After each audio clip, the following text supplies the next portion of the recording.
Uh, one thing that I didn't know from my last level is I had one extra level 3 What's and one more, extra with level feeling? 4, so I could have gotten a bit further away from the storm. Not much further. I have no idea what you were talking about. What storm? Oh dear. What storm are you What's talking more, about, with Tesh? feeling? The negative energy storm that's coming my way, about to kick my ass. What? There's a negative energy. What's Negative more, with energy feeling? storm. Of doom. Yeah, I don't know what you're talking about. Sorry. Yep, no idea. Nope. Can't help you with that one. Yeah, Chat, none at do you all. remember a negative What's energy more, storm with of doom feeling? happening with Tesh? You guys remember that? I'm gonna die. Oh, Tesh, I gotta finish. I gotta fix your There we go. You gotta fix my what? I'm gonna fix you, big boy. You stay Oh still. damn. Oh damn. Blue. Make it blue. Ah! You know what I'm gonna grab right now? I'm gonna grab a little bit more perception so that I don't have a +1 perception. There we go. I've done leveling. There you go, Tesh. I think. Nope. I no longer have a +1 perception. I have a +2 perception. Tesh, now I think you and I are appropriately being represented in the negative energy plane. What's happening? Oh god. Oh, yep, that's appropriate. Jesus. Okay, we were almost at 666% of the hype train. Thank 667. God. Yes, thank God. Thank God. Okay. Oh my Jesus. Okay. Oh my god. I'm watching them pour in on the stream. I know. It's absolute insanity. Okay. So I guess people are happy about something that happened recently. Let's continue. yeah, so I just want to make a quick announcement. I'm going to announce this over on YouTube as well before we actually jump into this because we missed Tesh and want to have some fun. You've heard me announce a bunch of times that there's going to be a fourth campaign. The official title of that fourth campaign is called Aurorum Warmonger. That is the official title of the game. It is the game that you've kind of heard me talk about a little bit. So I have a little bit of news for you guys. It's not starting yet. Reason for it being, work for me after this week is going to be absolutely insane for a short period of time. Absolutely insane for a short period of time. So it's going to start, I think, the first or second week of January is when we're officially starting it. I'm taking that time to record everybody's session zeros so the patrons will get those nice and early as always. I'm also taking that time to ban this mofo. Where's the ban button? Bye. I'm also taking that time to record other little things with them too. Just to make sure that we can have some additional stuff for the patrons to watch over there. And of course, as you guys know, the session zeros are going to be uploaded for everybody eventually.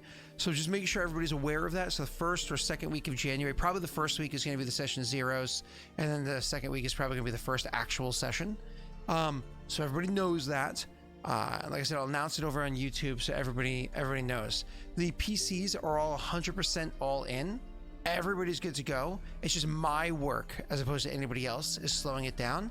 So we're just doing all the recordings in advance to make sure everything's clean. It doesn't feel rushed or anything. Awesome. Tesh, hey buddy. Before we get into what's going on in your session, I want to ask you something.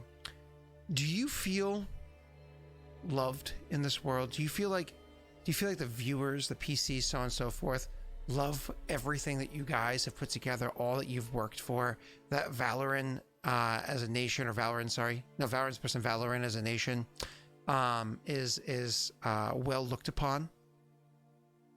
I think so. Do you think that people overall, do you think that people would miss it if they didn't get to have like experience with Raerin after like a period of time? Like, don't you think people would miss it? Yes. Do you think it's abnormal that the other two streamed campaigns and the Patreon campaigns are all wrapped around and taking place in that one small plot of land on the continent all right now? Are they all in Nadir? Is everyone in Nadir? Yes. That's awesome. Yes, very much so. Yep. Yeah, I love that. That's so cool. I didn't think you were aware of it, so I thought I'd let you know. Literally all of them are in there right now. All of them. So I thought, yeah. Cool. Yeah. Yeah. Oh, but you guys, as Akla just Oh pointed yeah, out. no, we yeah. Well, I mean, it's where we last were on that plane of existence. I have to ask your top 3 advisors that you think are making sure things are going well in your absence, that are holding it together. Leon, Kithel, and Elliot. Leon, Kithel, and Elliot. Followed very closely by I want to say Ravina. Followed closely by Ravina, huh? Yeah, she's look, she may be evil, but she gets shit done. So she's the one that it's like these are the ones I want to lead. This is the one I need to lead. So I didn't ask you to put it in order, so your brain may have just spit out that order instinctively because the way it flowed out of your mouth. Would you put it in the order of Leon, Kithel, Elliot? Oh no, I think it's hard to say. Those three need each other. I think. Yeah. I think those 3 together form I think they're all on about the same level. Because honestly, take away any one of them and shit starts going bad. Yep. So it's almost like those are your Tarumbar. Those are your 3. Yeah. Yeah. Those are your chosen. Okay. Yeah, like what Neil said. Alone they're nowhere near as good as don't all get 3 wrong. together. The 3 of them together are effectively the chosen of the quill, the chosen of the blade, and the chosen of the You're hearth. not wrong. You know, and you know who is who when I say that. You're not sitting there like, oh, Yeah. Leon definitely chosen of the quill. Well, You're not wrong, actually. Yeah, I didn't think of that. yeah. It's one of those. The 3 of them definitely fall into those. So it makes sense that would be the case. And I'm sure if Jake was here and not sitting around and making fun of Neil and your personal chat for being too scared to play, what the hell is that? It's messing the fuck out of the green screen on stream. I wanted to see if it would work. That is so cool. Well, on my what I can see versus what they can see is different. Yeah, But both of them look so cool. This is from the collector's edition of the Destiny Beyond Light. It's the darkness splinter that gives the enemies their darkness powers in the new expansion. Do so cool. Do you feel powerful with it? Hell yeah. All right, there you It's go. real cool. All right.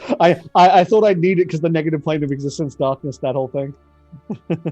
Awesome. All right, so we're both floating in the void. We're both floating in effectively darkness right here, right now, and we're doing this for a reason. It's because last session things went well. You landed in the negative energy plane. Well, considering you were greeted by a couple of really nice fluffy bunnies. They yeah, made you breakfast. I remember. Those bunnies had tentacles. Yeah, no, fluffy bunnies. They made you some carrot cake, and some carrot bread, and some carrot stew. You guys enjoyed it and had a good time. You sat down. It was a bright and beautiful sunny day, enjoying the weather.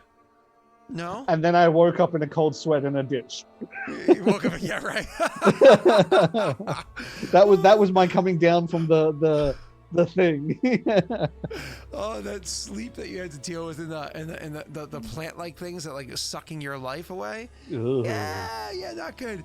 And then, of course, as you had mentioned, as you were going live, the storm. Oh, the storm. Why are you running? The storm is why I'm running. Yeah.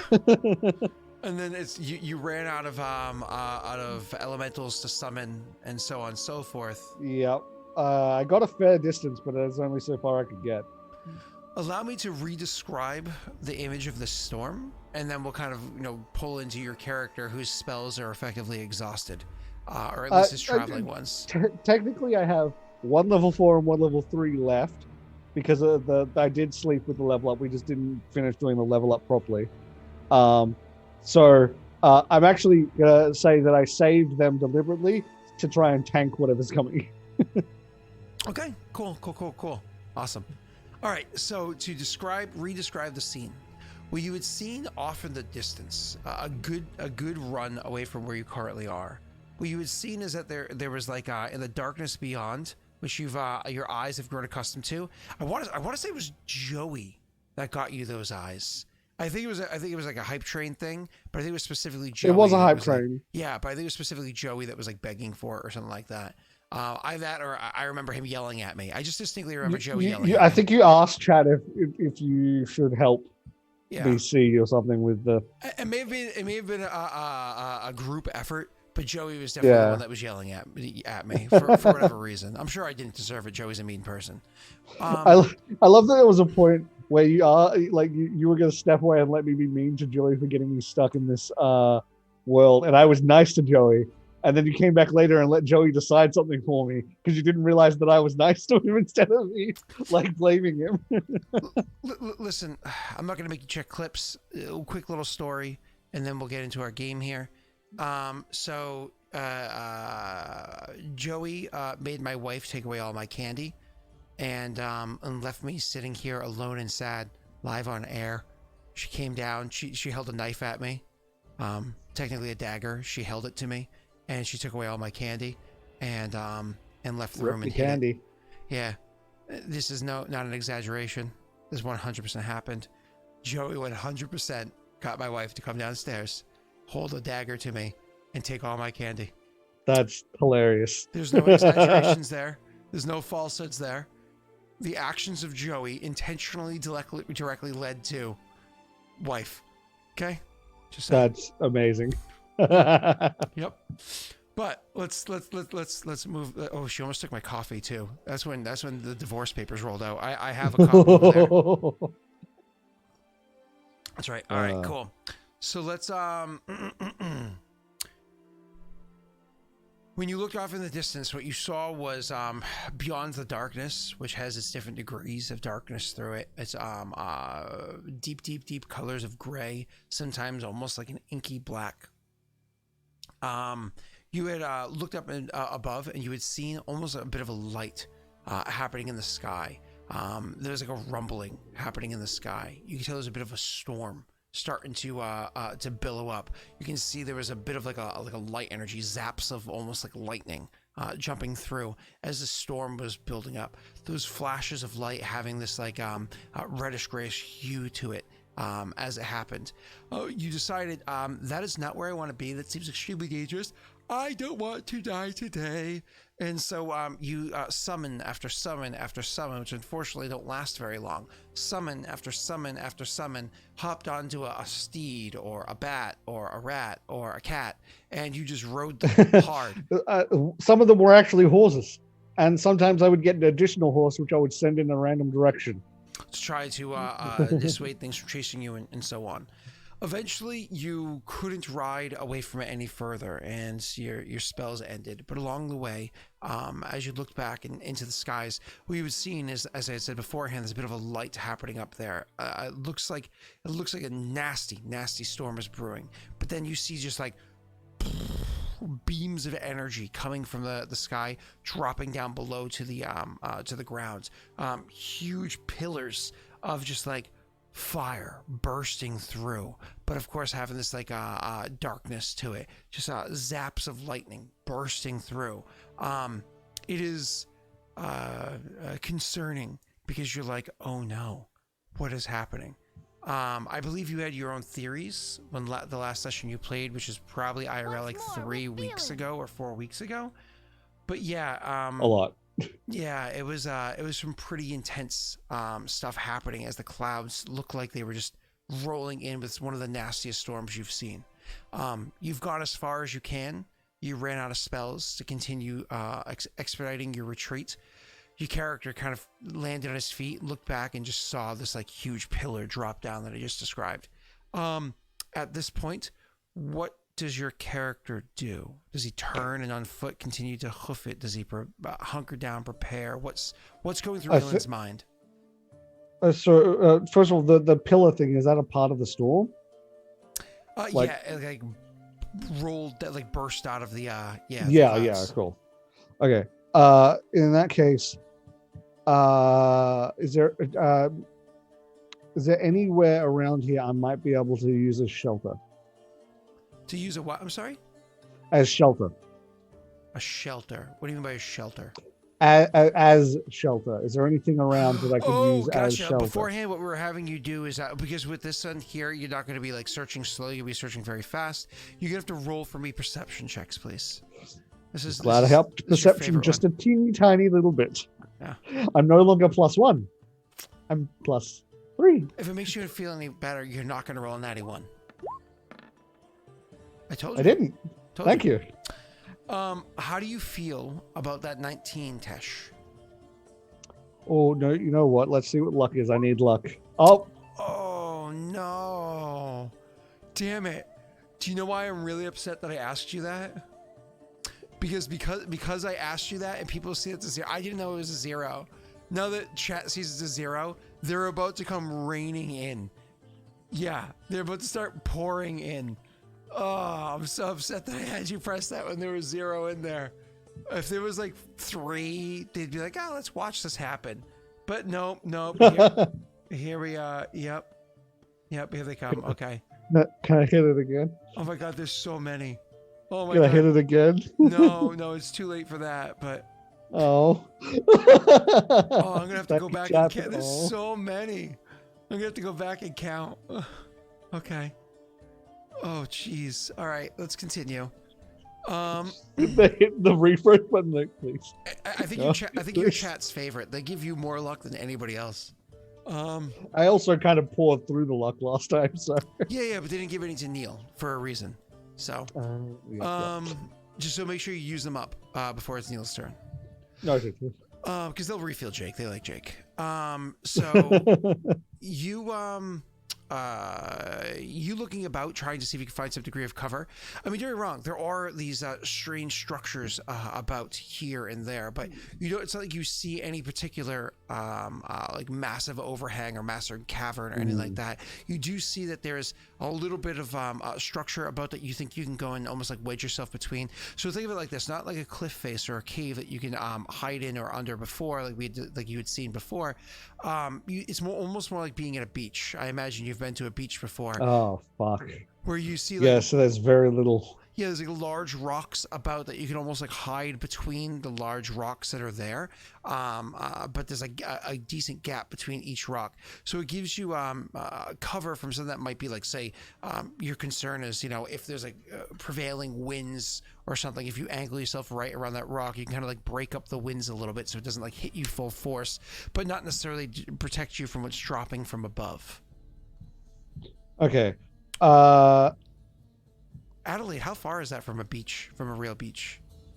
Like 2 hours? Less? More? Oh, far less. Like, I could drive for probably about 30 minutes to get to a beach. Oh, really? I just know it looks it's like central southern Australia. Yeah, no, pretty much every major city is close enough to beaches. Oh, yeah, I thought Adelaide was along a river. That's why I wasn't sure. No, we're in the Australian Bight. Oh, okay. Okay. Yep. All right, my apologies. Continue. So how long do I think I have till the storm hits? Roll me an intelligence check real quick. I'm gonna take that moment to 1, 2, 3, 4, 5, 6, 7, 8, 9, 10, 11. 11 plus a Winifred's wisdom. So you're you honestly think you have less than a minute. Okay, in that case, I'm not going to be able to run. But probably less than a minute before, if it's just like a real storm, you start to really feel the effects of wind picking up and stuff like that. You're not going to be able to run, but you could probably get to that cover, which I had mentioned just moments ago. Yeah, I guess my only real hope is to try and bunker down in some cover, try and find the best cover that I can. Maybe if I can try and find 2 bits of cover that are close enough that I can shimmy them together or something like that. Just try and find... Shimmy them? How are you going to shimmy them? I don't know if there's like I guess any free rubble would just fly away anyway. No, I just try and find somewhere to hide. Sure. So you are going to go over and try to take your degree of cover. That's over there. I'm also gonna give myself one of these preemptively. Oof. I could have dealt better with that. That's still good though, but And I'll try to think of something real quick. What the hell's his name? What the hell's that guy's name? I'm so sorry. I was writing something down real quick for the game. I could not remember the guy's name. Doesn't matter. It'll come back to me. So, oh, you know what I can do real so quickly? Mm-hmm. How long does this last? 1 min per level, so these will only last 9 minutes. Don't know if that's enough to wait out a storm. Up to you, sir.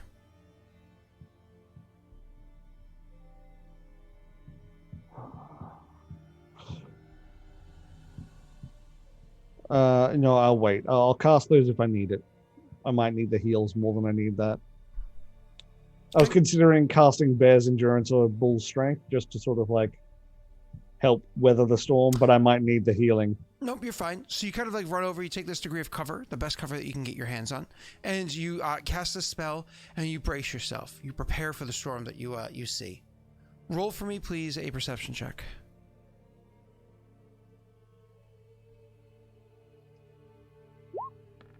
Ooh. It's a pretty good one. So, Happy sir, with that? I love how you upped it by a smidge. Means you have a +3 total. Oh boy. Yeah, I did. I upped it by 2. Man, so almost nobody's voting inside the poll there. So you you, sir, are going to be sitting there weathering the storm, getting yourself prepared, so on and so forth. You get behind these, this degree of cover that you can get your hands on. And as you're sitting there looking at the thing, you're looking up, watching the storm grow closer and closer. You feel this ever-present concern happening. As before, because of, the dangers of being here, you unfortunately do suffer a bit of damage because you have been here and you're traveling deeper and deeper in. The damage I believe that you were suffering was a D10. So, no, it was upgraded from before. So it's a D6 that you take. So while you're waiting, the amount of time it took for you to get cover and everything, you take 5 more points of damage. Thought I'd do a save. Oh, is it a fortitude save? It is a fortitude save. You can roll that real quick. Thank you for calling that out. Yay. I know, because I was hovering over the fort save, ready to click it. All right, cool. So you're good. You feel it kind of like pressing in, but I take a bit of that damage, though. Half, I think. 2. Mm-hmm. Yeah, so 2. So you're good. So anyways, as you're watching the storm as it's rolling in, and the clouds as they're getting closer and closer, you see them getting brighter and brighter and brighter. Wow. We had to tie in the vote. Yeah, it makes sense. Makes sense. We all know who voted for Ravina. Hi, Van. Oh my god! Look what Naga did. What did Naga do? 40,000 channel points. Oh, really? That's funny. Yeah. So he's the one that voted for Leon. All right. So anyways, either that or he made sure each one of them got a vote. Yeah. So either way, my apologies. You see the clouds are getting brighter and brighter and brighter as you're watching them roll into you. This would be, this is incredibly concerning for you as you're seeing it happen, as you feel it kind of picking in. You don't feel winds, though. You don't feel the actual winds of a storm. I guess that's almost worse. Yeah, almost like you can't see something happening. But then, instead of the clouds rolling in closer, they almost seem to roll to a stop. They're not directly overhead, but they're pretty freaking close to it. As you can see, the area where you're almost like the buildup, where the densest area of the clouds are, where the brightest area, where you see the flashes, it almost seems to have a bit of a glow to it. And then that almost turns into, you're pretty sure there's a bit of a glow to it. Then that bit of a glow starts to get brighter and brighter. You start to literally feel a rumbling in like the world around you. You can feel something feels a bit off. It continues to go brighter. It continues to grow stronger. And you can feel, once again, a rumbling happening. And then all of a sudden, as it gets brighter and brighter to the point where it is literally beginning to emit actual light, inside this plane, you can see that once it gets right to the point where it's actually emitting light, you can almost feel like a small amount of heat coming off of it, like as if you were sitting out in the summertime underneath the sun, feeling its warmth coming down. Oh no. Okay. And right as you're looking up at this thing, like, oh shit. Just do me a favor. I need you to roll me a fortitude save real quick, and you'll see why. Yep. Oh no. I'm gonna use one of these. Yay. Thank you, chat. You snap your eyes shut just in time. And don't forget you have a Winifred's Wisdom for in case you want to use it sometime in the session. You snap your eyes shut just in time as a huge bright flash happens, as literally that whole cloud area, it's not building up, it's not billowing anymore. It is completely consumed by the huge pillar of fire that drops down before you. And when I say huge, I mean you have no idea how many feet, meters, whatever it is wide this is. It could be a whole kilometer across. Pillar of fire just drops down like a huge, just almost like a tube, dropping down to the actual ground below, and it holds. That huge flash happens immediately. You stab your eyes shut and you look away quick enough that it doesn't affect you. It doesn't blind you or anything. It's a little dazzling, but that's about it. When you like force your eyes open a little bit and you look back, you can see that pillar holds and persists for 7-8 seconds before finally it starts to wane and starts to waver and just becomes like dancing flames that have like almost like gaps inside of it, and then starts to disperse and go away. In its place where you can see that happening, all of a sudden you see like as things kind of like clearing up, as like the smoke clears away, you notice you're not alone. There are creatures before you. There are creatures before you comprised of, you're not sure what they are, but a dark substance. No, you've seen things like this before. They're not far. They're not small. And they're not few in number. You've seen something like this before. It takes you a moment to realize what it is, and then you're like, no. This is what happened when Raerin touched Nathan while the elemental was summoned. This is that dark creature that was summoned and stood there with the ash falling off of it. The fire, yeah, oh fuck. And these creatures start almost like a charge. Yeah. Rushing forward. Unfortunately for you, you're directly in their path of where it is that they're going. Roll me a perception check.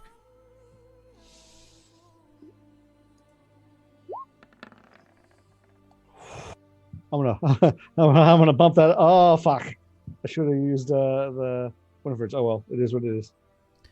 As you see these creatures coming towards you, what do you do?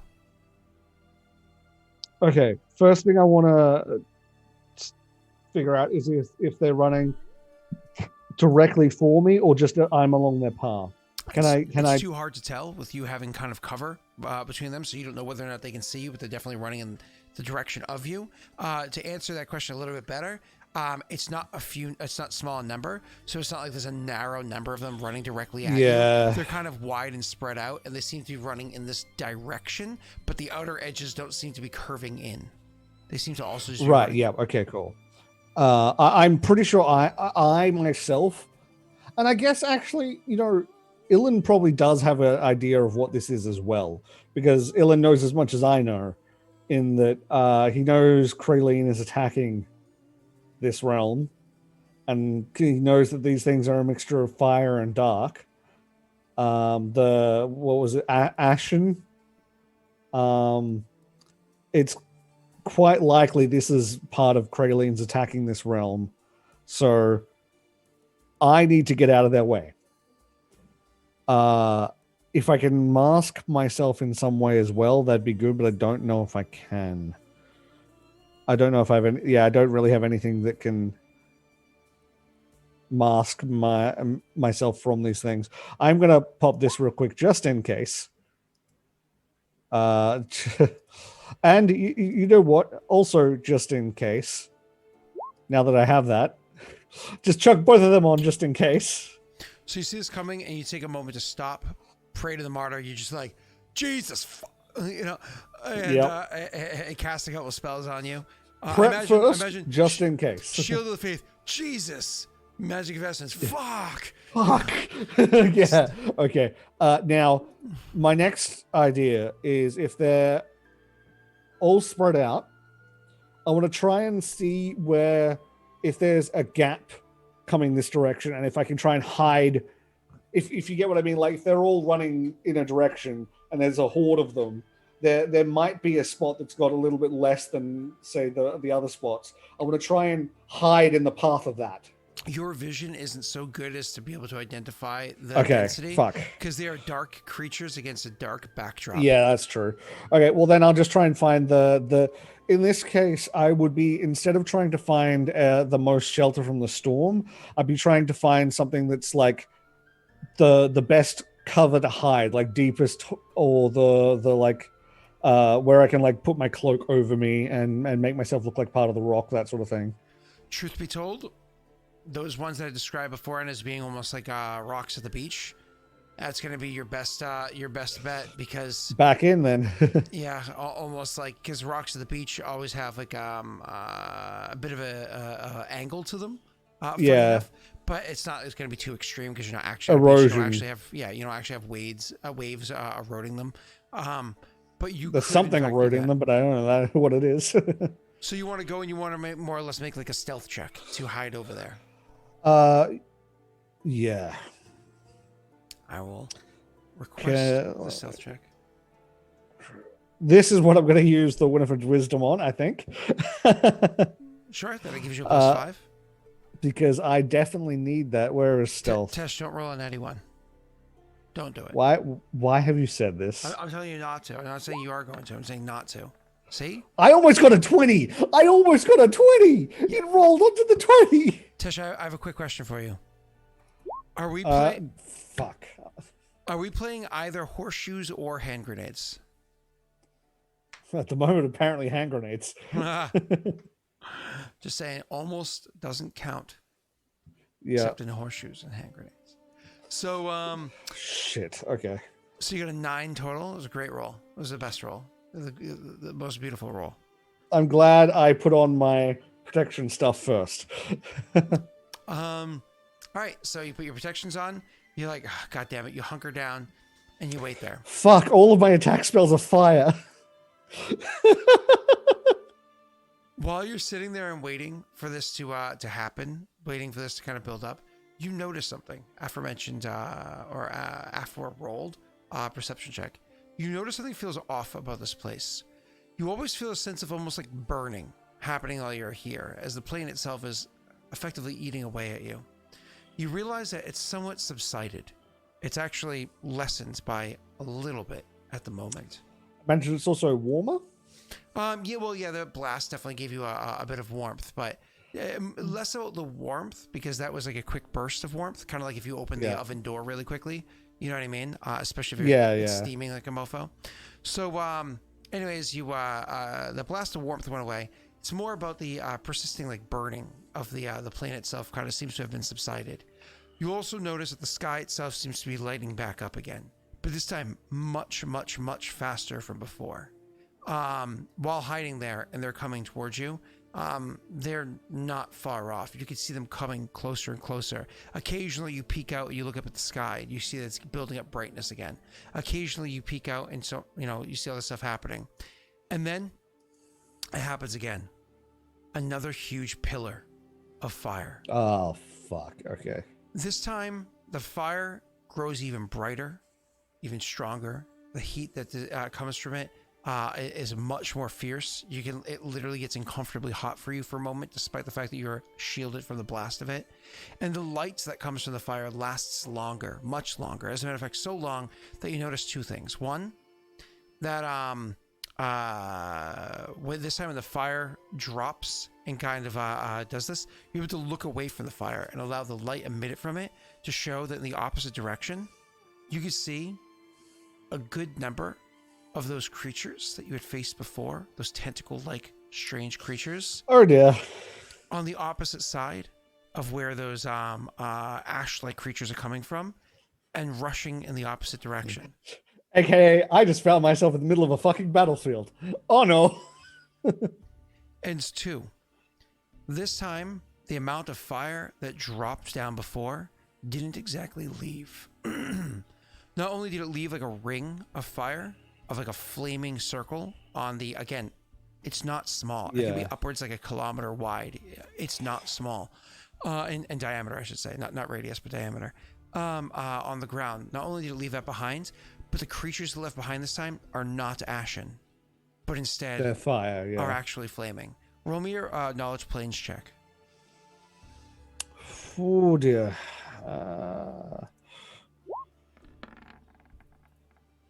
Oh, okay. Are you familiar with what a CME is? A coronal mass ejection, like from the sun? Oh, yes. Yes. Okay.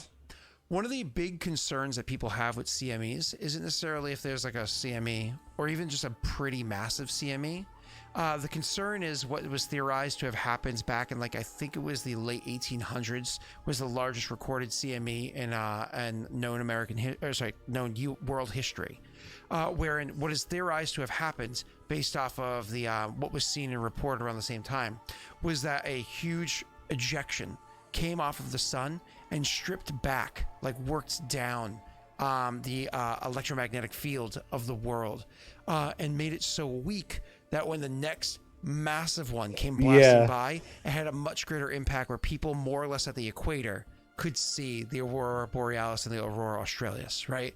Like people in Sydney could see the Aurora Australis. Like that's pretty friggin' far away from the pole. Anyways, more or less that first blast down stripped away enough of just the basic raw planar material there that made it, as again, your skin is burning less, that it opened up the doorway that unless whatever is supposed to naturally be here is kind of patched up, another supply of troops, this time not affected, entering the plane, becoming from fire to ash. Actual fire creatures bursted through. And as you said beforehand, there's literally two sides of an army charging towards each other. Are you directly in the middle of it? You don't know. But you're not in the middle of it. So, what do you do? Okay. Okay. This is a problem. How close do I think I am to the edge? You mean so not from like the back of them, but the side and the side? Side, yeah. You're running out of time and very, very quickly. You've already spent a lot of time casting a spell and running and hiding and searching, so on and so forth. So you don't have a lot of time before at least one of the sides gets to you. But just to finish answering that question, roll me a perception check. Yeah, this, and I will allow you to penalize this because this is very much seeing the other side, realizing what's going on, just okay, decision sort of thing. Like he's quick look either side, then he's gonna go.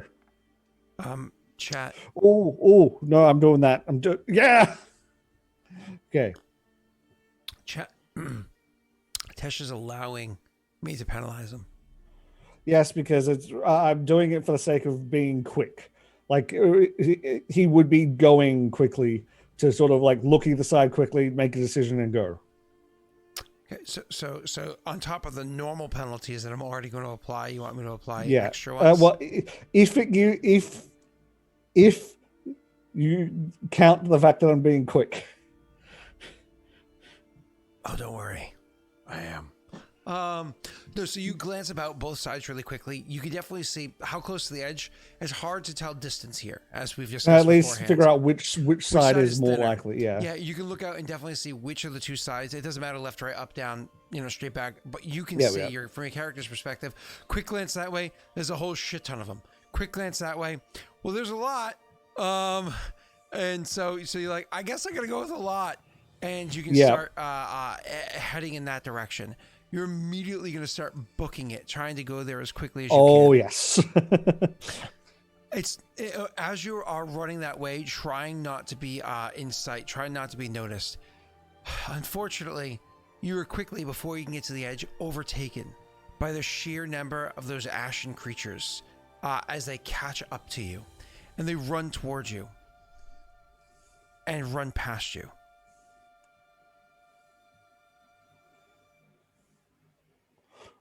Okay. I imagine it's like that's that moment of where like, huh? It's like, hang on. I imagine you don't slow down. Roll me a sense motive. Oh check. no, I would keep going. I would very much keep going. I'm just like, don't question it. Just keep going. Oof. I have a good sense motive too. Do you want to modify that? You know what? Where is 8 left? Fuck it. Yeah. Sorry, Neil. In the words of Will, fuck it, luck it. So anyways, fuck it, luck it. I like it. So what you end up doing is, as they're running past you, you come to the conclusion. You're pretty sure, you're not 100% sure, but you're pretty sure they weren't running at you. It was more or less like a you've seen movies, whether it be a Lion King or otherwise, where there's like a rolling, what's the word I'm looking for? Like a stampede happening. Yep. They're not necessarily aiming for anything in particular, but you're in the way. So you're in the front reaches of a stampede where they're not shoulder to shoulder, but they're still there.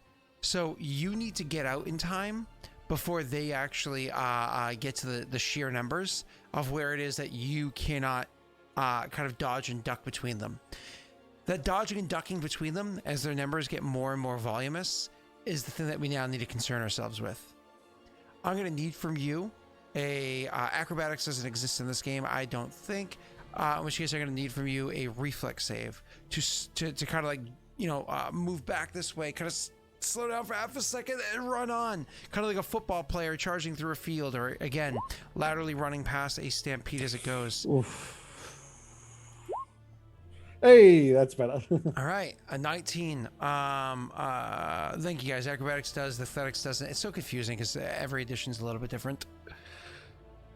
So anyways, yeah, you are running past most of them, and they are literally it's one of those things where you're doing a really good job of ducking out of the way. You actually get clipped at one point in time because as you're running, you hear something a little bit to your side, to your left. As you look over, you can see that these tentacle creatures have clashed with the front edges of the those that are charging from beyond.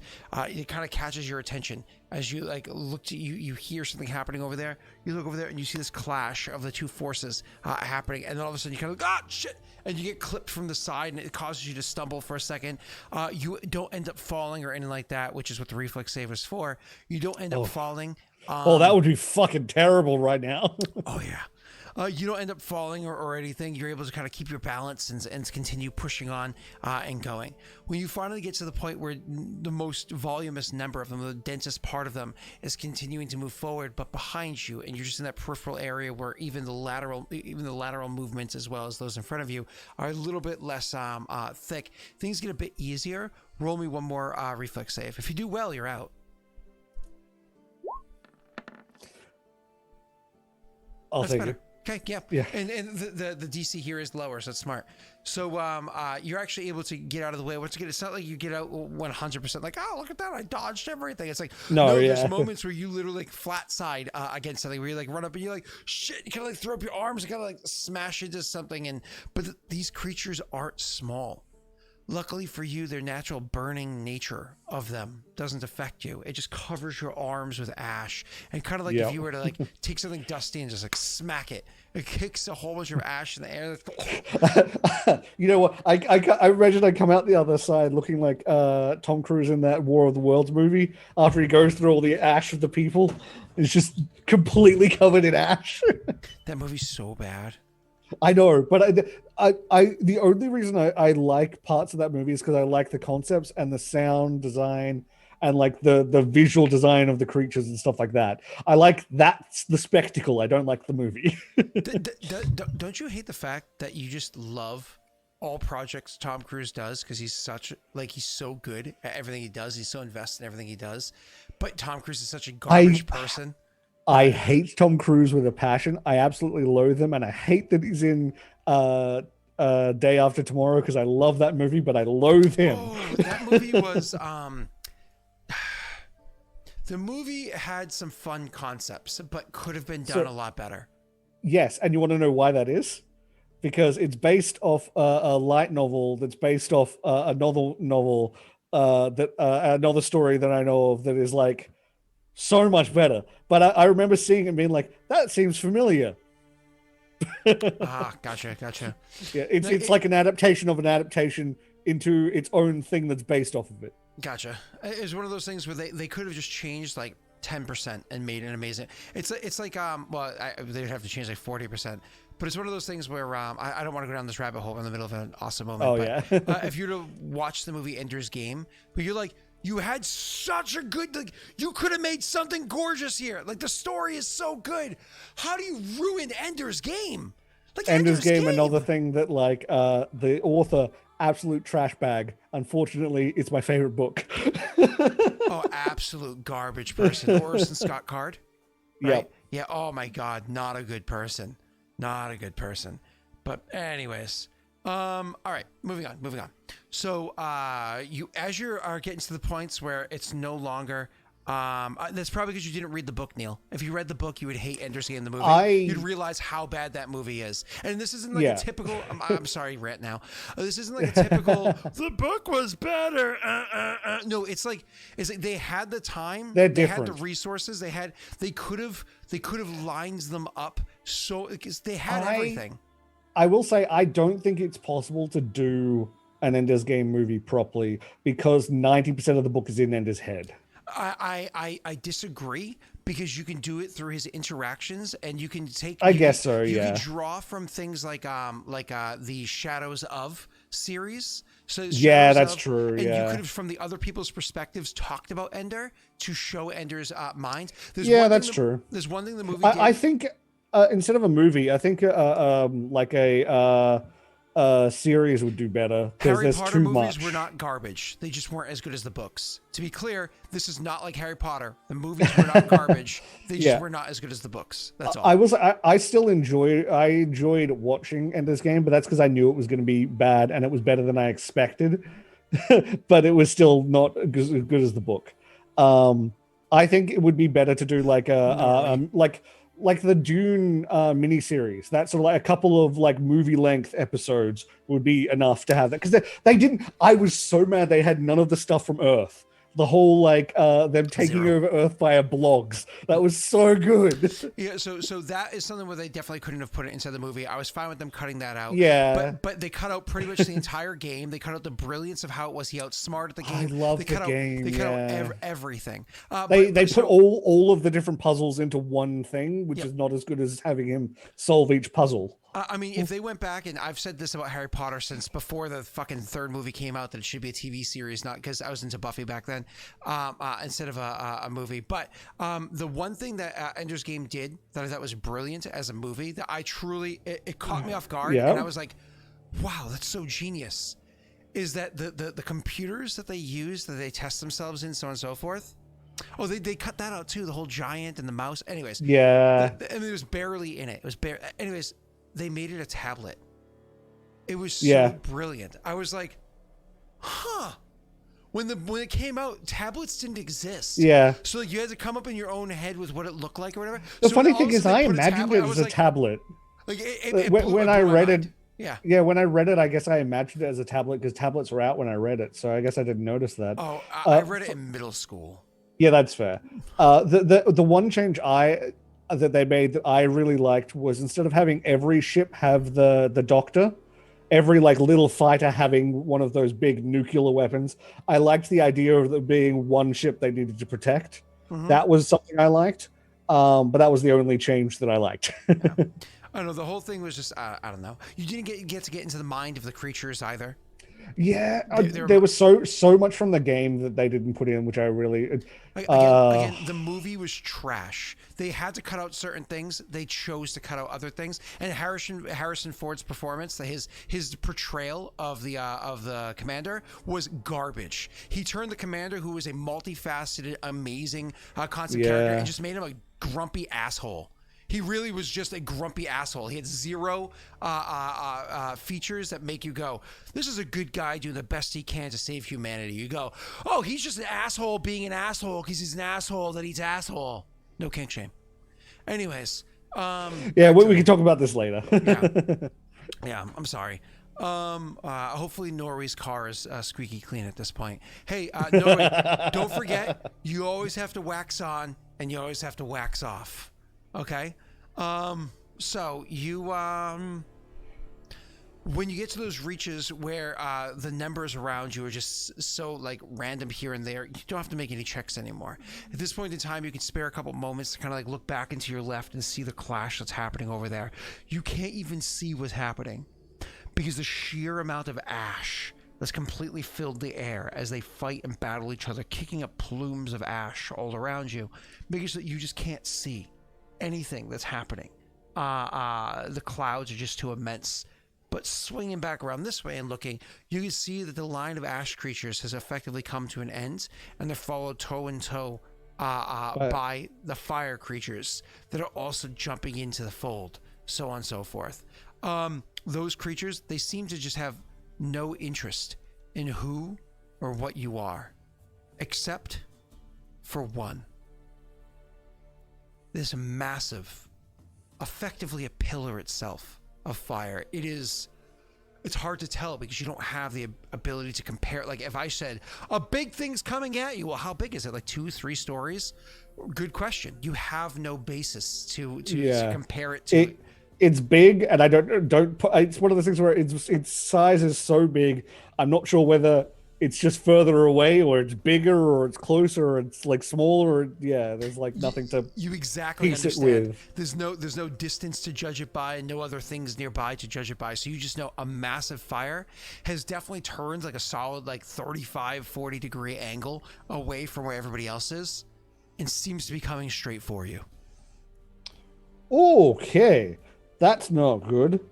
I am going to head. I'm going to head towards the direction that the Dark Army came from. The Shadow Army came from. Oh, so more or less you're going to hook it left and just start like the negative army, sorry. So like going that direction, because I'm hoping the reason why this army is going that direction is a certain arbiter is that direction. And hoping that if I can put enough of the negative army between me and that giant pillar, it's going to have to go through them first. So if you just hook it like a 90-degree turn to the left, you're going to be running. I would have to run. I would have to run out a little bit so they don't attack me. I was going to say you're going to be running along the periphery of the battle, like kind of like where there's a few small skirmishes here and there, but outside of like the huge densest area. If you continue instead of a full 90-degree angle, say 45-degree angle, you continue to run out of the masses, but still towards that direction. Yeah, I would want to do that first and then book it 90 degrees once I think there's enough. Like, if it's like one or two little fights that I can see ahead of me, that's enough to me turn, because then I can hopefully avoid those. You turn your angle to move away from it some, but continue moving out, occasionally throwing a look over your shoulder behind you, and you see it is still in hot pursuit behind you. Like that pun. Oh, it was a pun. Because it's a fire element. Hot pursuit. So, once more with feeling. Okay. You stay like a hot pursuit. Okay.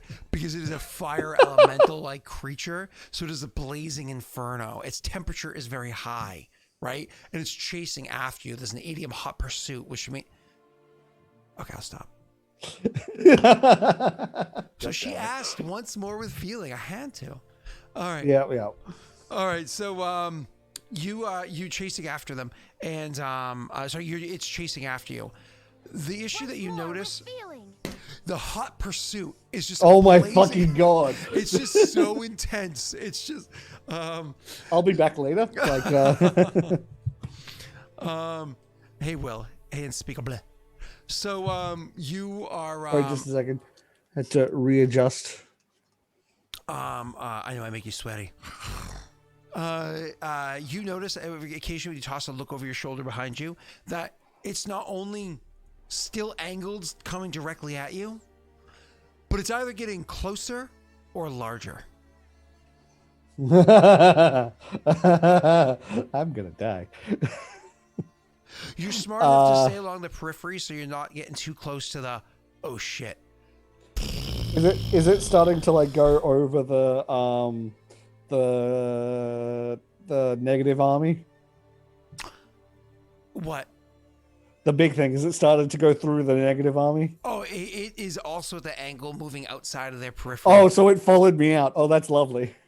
A huge flash of light overtakes where you are and fills up the sky with you in a full running, facing in that direction now, fills up the world around you with, again, a blast of light as you also feel a blast of heat behind you. It doesn't matter how far you think you got away from wherever that area was. Another effectively CME or another like coronal ejection or blast of the plane happens as you imagine more soldiers are filling the battlefield. But what you see before you is a countless number of dark creatures in front of you.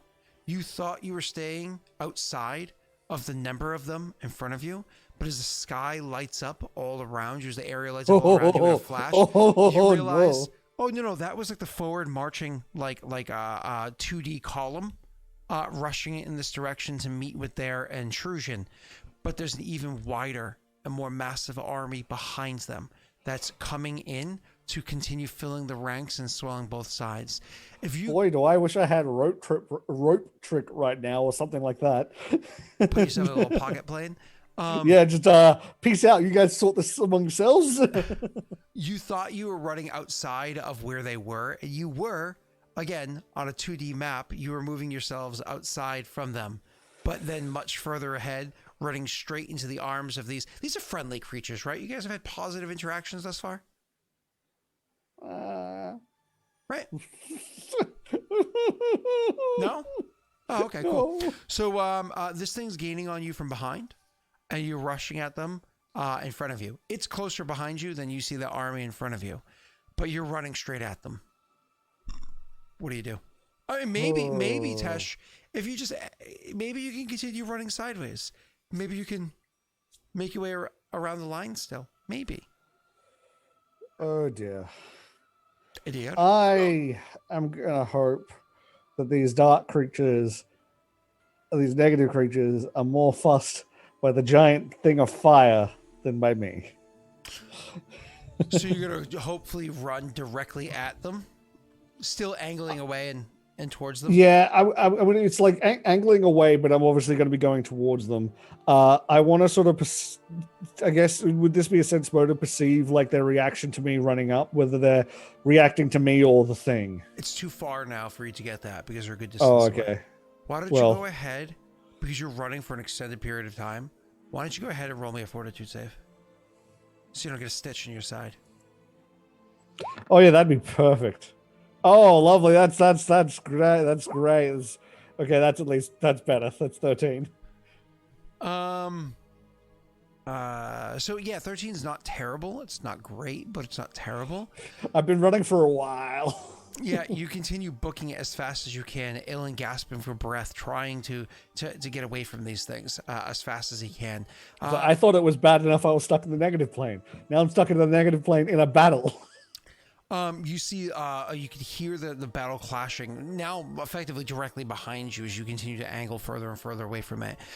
You were coming much closer to the creatures in front of you, and you can see that fire creature, again, not small in size, but it's close enough now you can start to feel the warmth of it behind you.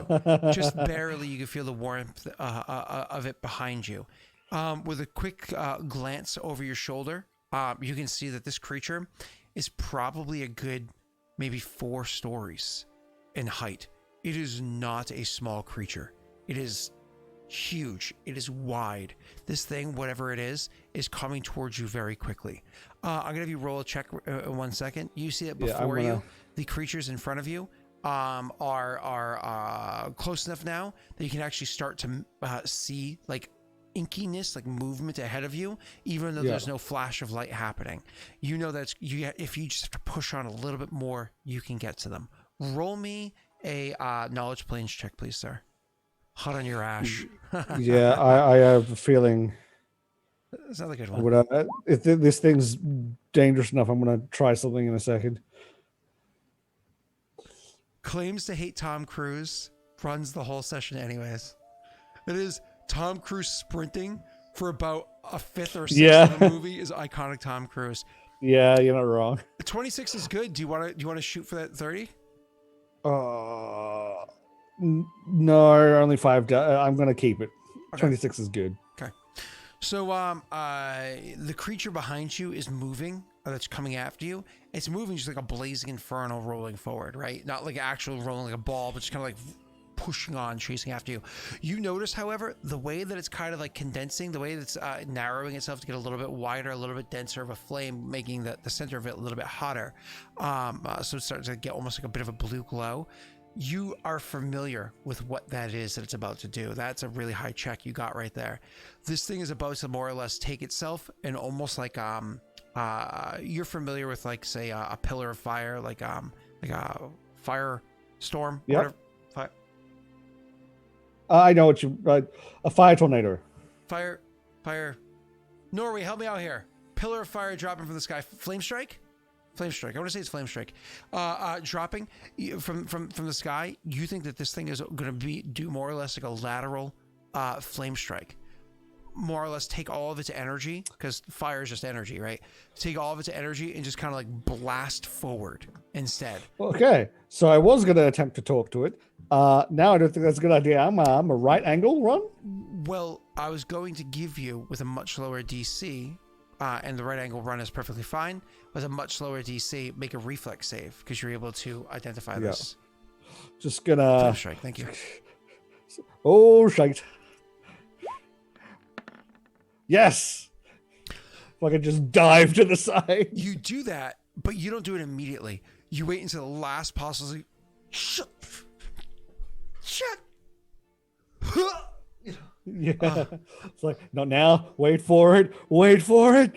And then you dive to the side just as you suggested that you do. And the thing does burst past you. You hit the ground. Rolling a little bit, and eventually, like, because you're so out of breath from all the running. Oh yeah, that would not have been graceful. Yeah. So, and then you hit the ground, and you kind of like push and stand yourself up. But when you do, even though this thing didn't hit you, you stand up and you can see it's there before you. It is not small. It is not small at all. The distance between you and it, again, nothing. You're not in the world of normal physics. But if you had to guess based off of what it's like on Aurorum, on Aeroth, whatever, or in Aeroth, I should say, maybe 50 feet away from you, it is. What do you do?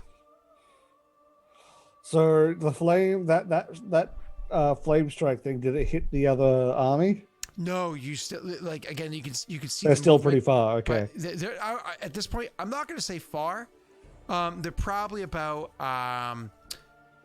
maybe 150 meters. That's pretty freaking close for an army. Yeah. That's like, yeah. I'm gonna yell in Ignan. I'm not a part of this fight.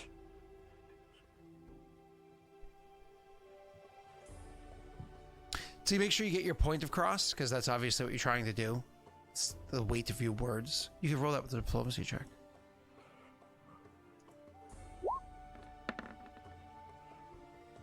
I'm gonna luck that because it's an important luck. Yes, fuck yes. The flame rolls forward. But this time seemingly not as aggressive as before. It moves up just a little bit, and then you see part of the fire itself actually opens up and drops down in front of you. What you saw was a fire. Like, fire is not a physical thing, right? It's you can move through it. It's fire, Yeah. right? But yet it opens up before you, and you can see inside of it, almost like a drop door, like a drawbridge, almost like a drop door. It's kind of My God, this is a fucking fire titan from fucking Titanfall. It opens It's up a before mech. you, and you can see inside there is a creature inside there. Bipedal, still ablaze. Bipedal, that's before you. Oh my God, it is a fucking mech. The creature's not particularly massive. It's wide, kind of like a stout build, so on and so forth. It stands. It's hard to tell again because he's a little distance from you, but maybe a little bit shorter than Ilen. How tall is Ilen? Ilen is 5'9". Maybe a little shorter than Ilen. Again, its skin is like has like a charred look to it. Its eyes, the look to have fire coming out of them. Its hair is on fire, like where not actual hair, but like top of his head is ablaze. Right, like anger from the Emotion movie, the kids' Emotion. Yeah. Whatever it's called. I think Lewis Black plays him. I love that guy. So anyways, I know what this is. Sorry, go on. And so it says to you, in Ignan, you are not part of the fight. You choose. Do you go through them, or do you come with us? And he gestures towards the army that is really close. As you look over that way, and you look back at him, and you look over that way, you hear as you're looking back at him again, he says, "Choose quickly." With you? What do you mean with you? And then he says, "Time's up," as the army is right there. As you take that extra moment to stop and think, he takes another step to the side, and he seems to manipulate something, and you see that drop down thing starts to lift up. I guess I'm going with. This is a bad idea. This is a very bad idea. I'm going with running. So I'm gonna roll me an athletics check. Oh God. Acrobatics, you mean? Whatever it is. Okay. Do I have any Winifred's wisdoms? Because this is gonna go bad. Nope. Okay. Oh, that was a tease. It was a fucking 18 for a second. Do you want to luck it? Because failing by 5 or more is a scary thing. Okay. So you rush forward, and as the thing is lifting up, you try to do the whole run and jump on a run. And if you were more graceful, you would run and almost put your hand on the thing that's lifting up and kind of hoist and jump on gracefully. But I ain't. if you were even kind of graceful, you could run and almost do a shoulder sideways tumble on. Okay, cool. If you even had the slightest inkling of grace onto you, you would run and you would dive onto it, and almost like a baseball player coming into the diamond, dive onto it, arms first, right? Though they usually do legs first. But movies dramatic arm. Anyways, so but you lack that as well. Instead, you run up and you grab onto the thing.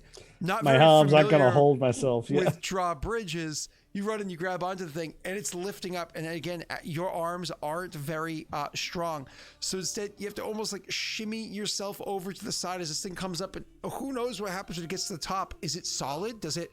You're holding on to, would it clip your finger? Whatever the case may be, that creature comes over to the side and holds out an arm for you to try to grab onto and come in. He's going to grab your arm and try to pull you into it. You failed that check, but not by 5 or more. You're allowed one last save. A reflex save to get into the reflex save. Okay, that's a bit better. I can. That's a little bit better. I also just rolled a 1.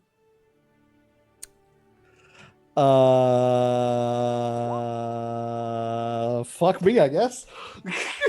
I'm gonna give you that luck back because a natural 1 is an automatic failure. Oh, okay. Yeah. Okay. Yeah. Okay. So he does. Yeah. Winifred, he uses. I'm sorry. There was just so many things came in I saw your Winifreds get used, the one that came in an hour ago. Oh, one came in a minute ago. That's why. One just came in. I just didn't see that. So you didn't have Winifred's in time for the acrobatics. No, yeah. You did have it in time for the reflex. Okay. But it's still a 1. It's still a natty 1, so it's a good thing you didn't use it. Do I have anything that can help me teleport onto this fucking thing? I don't know, but the guy's arm reaches out and tries to help you. It tries to pull you in, but the thing is, like, your arms are so feeble that as you like grab onto him and he tries to pull you in, you end up dragging the thing. He says to you in ignorant, he's like, I can't, and like literally just has to like throw you off of his arm. I have an idea. Shoot. Energy body allows me to pass through enemies.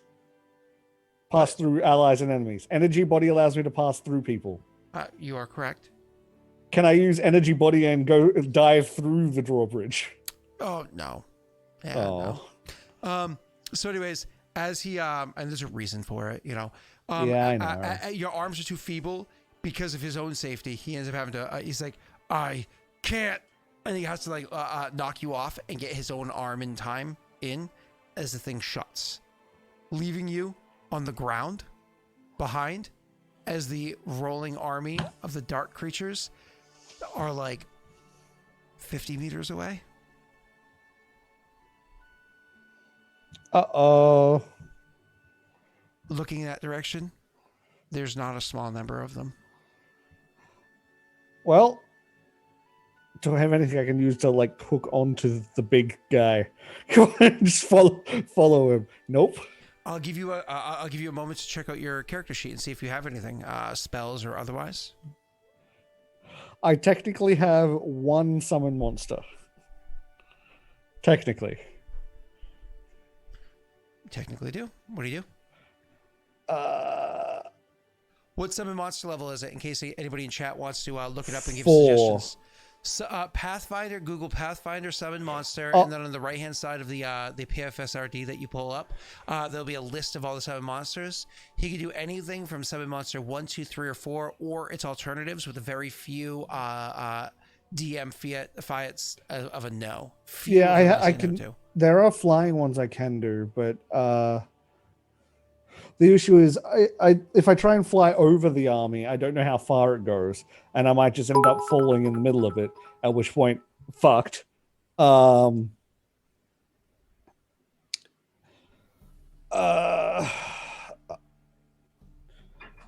the dire wolf again and just try and run as far as I can back, I guess, towards that army. Just the fire ones look like they don't want to kill me. At least this one. This one doesn't want to kill me. So it might be worth at least being on that side of the battlefield because I can at least talk to them. So more or less like hightail it back in the direction you just spent so much time running from. I'm checking 4 down. You can get a gibbering mouth there. Gibbering mouth there, sorry. There's no L in that word. I'm just double checking really quickly with you. A lion. Oh, wait. I you know what I can do? Let me quickly do the Actually, you know what? It might. Do you want to do a break right now so I can check the evolved summon monster stuff? No. Because we're gonna end up. Oh, okay. We're gonna be finishing soon. Well, yeah, for like 40 minutes. That way we could bring in the next person. That's fair. Okay. In that case, I might have an idea for you. Just give me 1 second to finish checking. I have an idea for you. Okay. So either way, you look at Summon Monster. Look at Summon Monster 4. You mentioned Dire Wolf. Yep. What's after Dire Wolf? Elemental Medium. Is that literally what that is? Oh, you have no idea what that is. Okay. I mean, to put it in, well, I described it how I described it. I don't want to give any more detail right now. But oh, yeah, that's fine. So Elemental Medium. Is that big boy? Medium's your size. It's a medium-sized creature. Oh, okay. It's an elemental. A large elemental is, I think, a 6. No, it's actually Summon Monster 5 is a large elemental which is something that's literally like it could pick you up and carry you sort of thing. The medium's not weak by any stretch. I saw Okay. I saw. Okay, so how would that? I mean, other than the obvious of making a light one or a fire one, what do you? It's up to you, man. I'm just saying that if you're dealing with all these creatures, that's probably your best bet. Like, how much is a wolf going to do versus, say, an elemental, one of the creatures like these things are? What do you got? Throw it at me. What's your ideas? I don't know enough about how elementals work to know if they're that good as like. It's not necessarily about combat. It's about versatility. Okay, well, I could. If I could, I do a. Oh, you know what? Drop an orca on them. Turns into a pot on the way down. Make Josh happy. Like you just drop a friggin' whale on top of the front line. That would be fucking hilarious. Gives you like a buffer. I'm just kidding. Okay. I wouldn't be able to summon a negative one, would I, to get it to talk to them? They're level 5. They're outside of your ability. Yeah. Right, so yeah. You have to awaken it first. Right. Well, the thing, I don't know if I don't think I can fight them. I need to get away. I hate that. I hate the way you do that because you feel like you're about to give him, then you're like, no, I'm not gonna let him struggle. You decide what you want to do. I'm just gonna sit here and watch. Oh, where's chat? What is chat? Chat. DMs DM because they're sadists. Okay, you hear that, chat? Any of you watching? If your DM ever looks happy, it's because they're a sadist. How far? The thing is, it doesn't. Wait, where are the stat things for elementals? It just gives me a whole bunch of different types. Well, this is happening lately. My camera's about to shut off on us. Oh no! Oh, there it goes. Bye. It's been inconsistently happening where my camera just gets too hot. I've been using it for less than 2 hours, and I don't know why it's doing this all of a sudden. I can switch to my other camera. That's not a big deal, but what camera do you use? This is the I have to remember what it's called now, but the A7400 or 64. Okay. It's like 3 models or 2 models better than the one that Pat uses. So, the C920. What? Oh no, Pat uses a different one. Yeah. I thought this is my C920. It was Bob that suggested the C920 to me. That's what I have. This one right here. It's just not. It's not a fifth as good. So I don't know. Yeah, no, it's possible, but it's not. It's not as good as that one. I don't know why it's been happening lately. It's very frustrating, but I'll deal with that later. Honestly, I think my best bet would be the dire wolf and then just go, because I don't. If I had more summons, I might be able to like summon something and like try and hold out, but I don't think I can because I only have 1 summon. So I just need to get as far as I can. Up to you, man. You do what you want to do. He said go with him. I'm going to go with him and hope. See, better than fucking dying here, so. Don't mind me. I'm just trying to fix how friggin' bright this stupid camera is. There is an issue if I go with him and I end up meeting his master, who I think it is. I might end up getting myself killed anyway.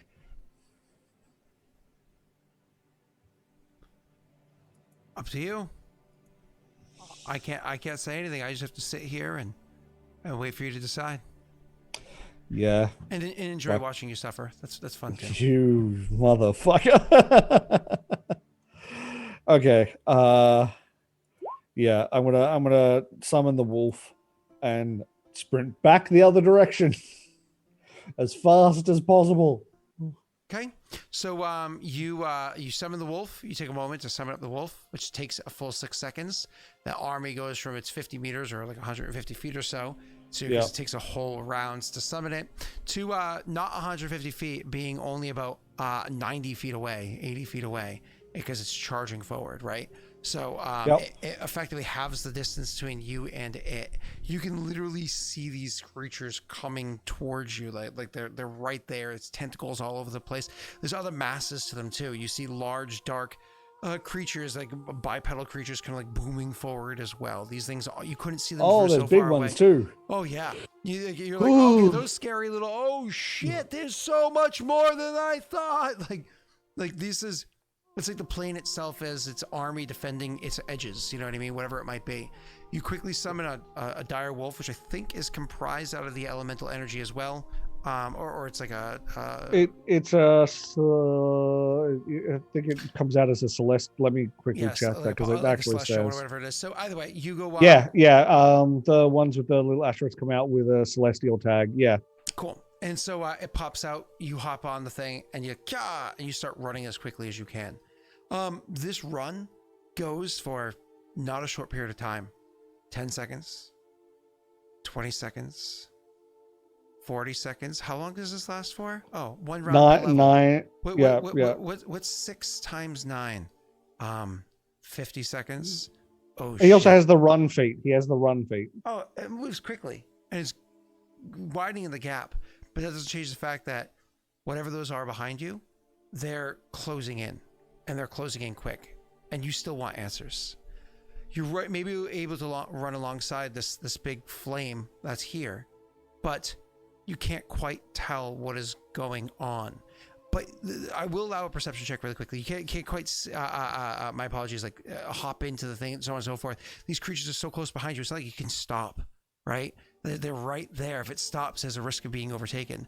Go ahead and roll me a perception check. Okay. With your 15, it's actually not terrible. One of the things you're able to notice is the flame is a big blazing flame. You do see that. But it seems like looking through the fire, because you can actually see into fire much better than the average person because of XYZ, as previously discussed. Yep. You can actually see it almost looks like something's turning inside the fire. Almost like there's a sphere within the fire itself that's like rolling, not on the ground, not like it's a wheel or something, but something kind of like suspended in the air amidst all that fire that's like rolling forward. It's not small either, because you heard me describe how massive the thing is. It's gigantic, yeah. Either way. So as you're moving forward, all of a sudden you can see that the sky above you again is lighting up. There's going to be another burst down. And so when you see Epic, oh no, I got to close and you close your eyes and you feel, because it's not like you're anywhere near back because you haven't run long enough. You've ran so far away from that area. You're not anywhere near close enough to be back near it again. You cover your eyes up because now you're running towards it. Yeah, open the Bifrost. You absolutely cannot see what's happening there because you have to cover your eyes lest you be blinded by the light. Screwed up like a douche in the middle of the night. Blinded by the lights.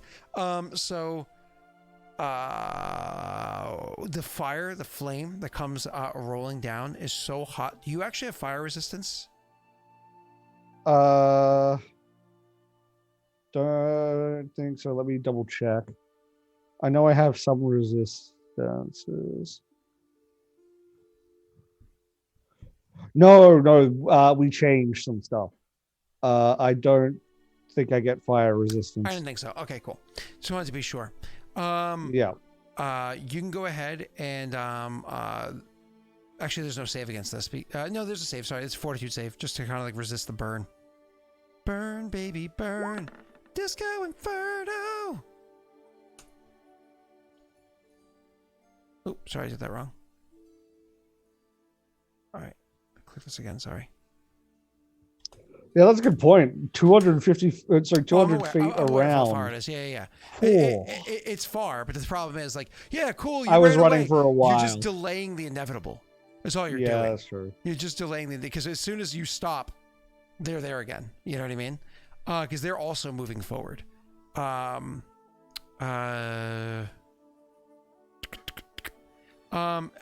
my apologies. You're actually going to take half damage. You take 10 points of fire damage. As Jesus, all of a sudden, this is the most intense heat that you felt thus far. And you're blinded and you can like feel it burns you. Something had burned you. And then finally, when you kind of like blink your eyes open again, you notice, as I said beforehand, the fire that drops down the pillar kind of lingers for a bit. You open your eyes and you look up and there's not a big pillar of fire that's kind of dissipating in front of you.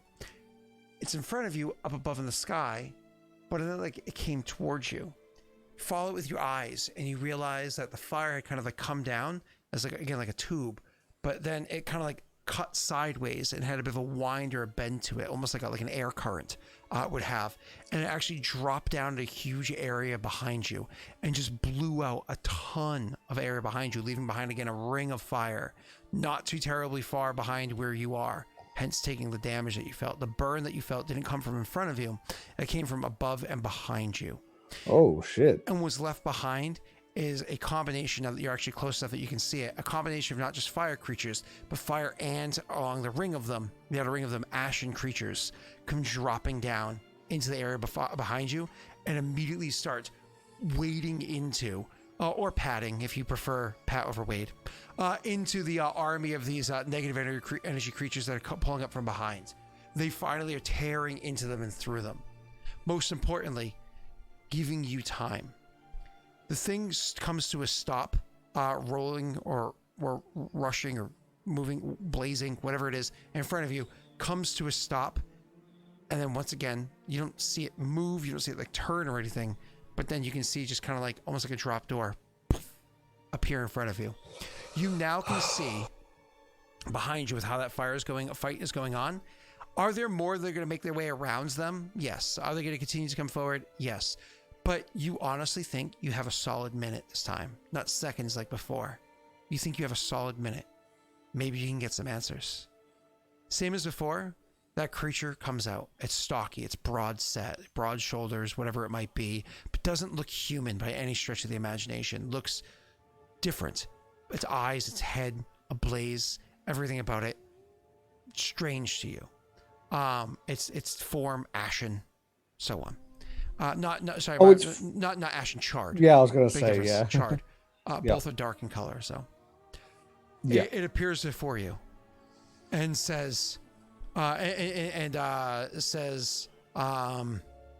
resourceful. Thank you for, I don't know if you called them, but thank you. What is happening here? It says, we are coming to take what's ours. Okay, I can figure out what that means. I'm sorry that I got caught up in this. I didn't mean to be a part of this. You are here for your reasons. I don't know them. I know this. You wanted to be here. You are heading a direction. You can go that way, or you can come this way. What happens if I come with you? I was told. He says, I was commanded to offer you transit. Transit to where? From here to where I'm from. Oh, okay. That's, oh, fuck. I imagine your character in game is also reeling for a few moments. Oh, 100%. He's reeling more than I am, probably. Oh, good. Because that means lots of time passes of that minute. Cool. Because it's legitimately, he's having the choice of likely die here or go meet the one that is very in large part responsible for his family's death. Oh, fuck.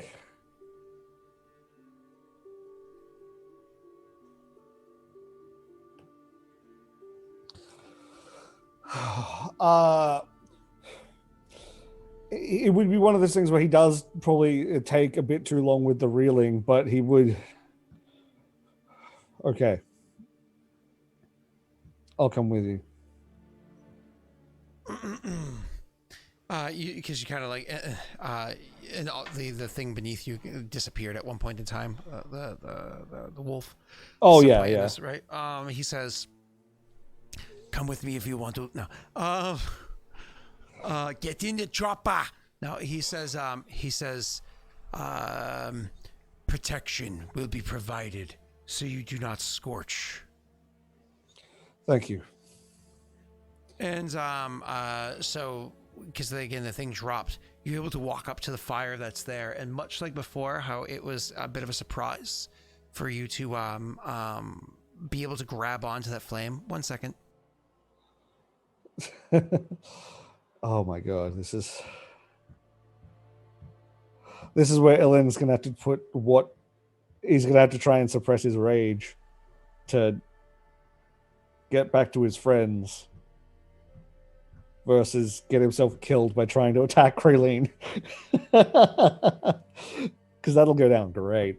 I don't know if you guys can hear me or not. I assume you can. Oh.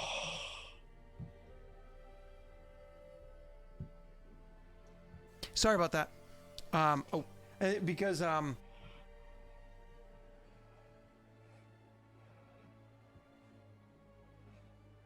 sorry. So It's okay. back to you guys. I'm sorry. So as you walk up to the thing, it's like a tentative step. You don't have a lot of time to spare, but it's a tentative step forward that you take, and you step on this thing, and you're stepping on the fire, but it's not burning you as the fires are licking up. Take another step forward. This step slightly higher in elevation to the one before it, and another before that. You realize this is like a ramp that you can walk up. It's a fairly comfortable, like it's not like a too extreme of an angle. Yeah. But it's a ramp that you can walk up into this whatever it is that you're coming into. When you go inside, you can see that there is not one person inside here. I guessed as much. There's actually three inside here. So this is a literal like planes war machine. That's really cool. As you go into the thing, and as you go into it, and you can see that he on the side grabs a legitimate lever and pulls the lever down. The lever, it looks like a small pillar of flame. You can see the thing kind of like from the outside, you saw like almost like a drawbridge going up. From here, it just looks like the fire grows up because like angles, right? So it just looks like the fire grows up in front of you. Either way, the whole thing is closed off, but as the inside is closed off, so it literally just looks like you're sitting inside fire. And your eyes aren't the eyes of the average person. The average person sitting here would just think that they're surrounded by fire everywhere all around. For a moment, that's what you see. But just like a person with dark vision, kind of allowing their eyes to adjust to the darkness, you allow your eyes to adjust to the flame. And so what you actually do is after like kind of like letting them settle in, you can actually see through the fire all around you. And you realize that with a slight obscuring, almost like if you were wearing like glasses that had like a film on them, you can actually, or looking through like red stained glass, you can see in front of you, behind you, all around you. You can see everything, no problem. And so you see that this thing, the inside, even though it was because it opened up in front of you.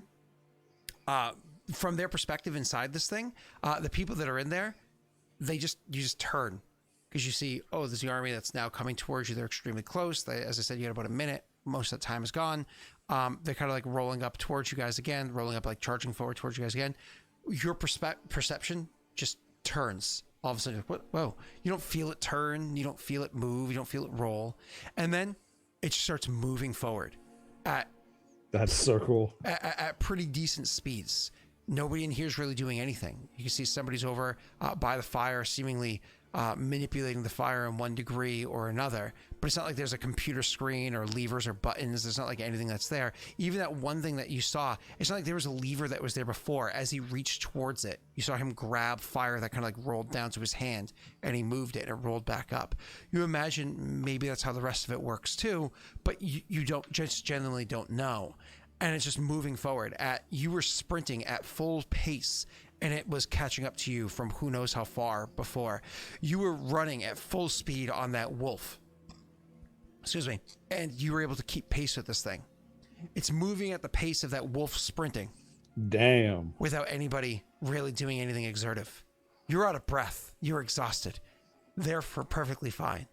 You imagine you kind of like look around for a spot to lean against, or at least to sit down at, and you do see there seems to be, again, they're made out of fire, but chairs, the shape of it, again, a shape that you wouldn't be able to make out was the fact that you have eyes that can perceive such things. When in hell. Not that your character would, by any stretch of the imagination, want to just sit down and take a load off. Like, No, because yeah. I imagine this is not normal to you. You can go over and almost lean on it to take a little bit of the weight off of your aching legs and knees or whatever it is. So you can relax for a minute, just kind of taking it in as you see these 3 operators working on it. Something to note about these 3 operators: 2 of them look similar to the first creature that you saw before. Like, there's the creature that you were speaking to before, and there's another one that looks just like it. Then there's another creature in here that looks nothing like the other 2. As a matter of fact, like I said, you saw 3 in here. That 3rd one took you a moment to even notice. You thought it was just another flame. Then you realize, Oh. no, it's a fire elemental, or at least something close enough to it that it looks like a fire elemental, kind of like what what's his name, Nathan, was able to summon. Looks like a fire elemental, but it's not. It's more substantial than that, like physically substantial than that. Whatever that creature is, again, it kind of caught you off guard for a second because you didn't realize something was there. You're like, oh, there is. This thing is moving forward. It's just like no sounds, no what's the word I'm looking for? Like shaking or anything like that. It's perfectly smooth. You spend a minute catching your breath as you're moving back towards that pillar. What do you say or do? If the one that like brought me on here doesn't look busy, I would just after I've caught my breath, just say thank you in Ignan to him. He will look back at you for a moment to give you a bit of a nod, but doesn't say anything else. Other than that, I mostly would just be... He would be trying to compose himself, considering he knows... He has a pretty good idea what's coming, and he's terrified. You continue to move forward. It's only going to take maybe a minute and a half to get the rest of the way to where the pillars of fire continue to drop. Do you say anything else, or just keep it to yourself? No, he would be keeping it to himself. He would be waiting to... He's fighting an internal battle right now with trying to... It's one of those things where he knows this is a possibility to get to or help his friends and survive, but it's also dealing with a situation he doesn't know how he's going to react in. Unfortunately, it's moving you away from the kingdom or the rulership of the plane or whatever that the Arbiter has, but at the same time, it's moving you to a place that's a little, maybe less dangerous. Yeah, it's one of those things where, like, if I knew I could get to the Arbiter safely or without dying, that would be my best bet. But the fact is, I don't know I can. And it's only getting more dangerous the closer I get. So I'm no help to Raerin or one dead. So they finish rolling up to the center of the ring of fire. They roll through it. You don't feel heat or anything. It's completely deflected by whatever it is that you're in, or absorbed, or whatever the case may be. You sit at the center of it. You see the bright light start to form up, and so on and so forth.